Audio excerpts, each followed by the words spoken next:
आजचा व्हिडिओ अजिबात स्किप करू नका। जर तुम्हाला पण काहीतरी स्वतःचं नवीन सुरू करायचं असेल तर नमस्कार, मी साक्षी सुरुवात करते आजच्या व्हिडिओला।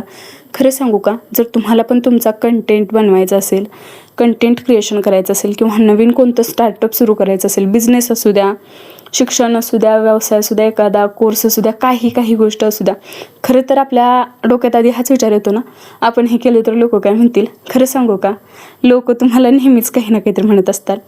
म्हणजे अगदी तुमच्या फार जवळचे असतील मित्र मैत्रिणी, कोणीही असेल ना, तर तुम्ही उठून 4 पावलं पुढे गेलात ना, तर तुमच्या पाठीमागं ते वाईटच तुमच्याबद्दल बोलणार आहेत। त्यामुळं लोक काय बोलतील ह्या गोष्टीचा जास्त लोड तुम्ही घेऊ नका। त्यांना जे बोलायचं आहे ते बोलतीलच। सो तुम्ही स्वतःचं जे काही तुम्हाला करायचं आहे ना, त्याच्यासाठी सुरुवात करा। त्याच्यासाठी कुठलाही खास दिवस नसतो, नवीन दिवस, नवीन वर्ष किंवा अगदी नवीन आठवडा, ह्या महिन्यापासून करू, त्या महिन्यापासून करू, अशी रिझन स्वतःला देणं थांबवा आणि उठा आणि सुरुवात करा। जे काही करायचं आहे ना, ते करण्यासाठी कोणतीही वेळ येणार नाही आहे। तुम्हाला जे करायचं आहे ती गोष्टच तुमची वेळ आणणार आहे। थँक्यू। श्री स्वामी समर्थ।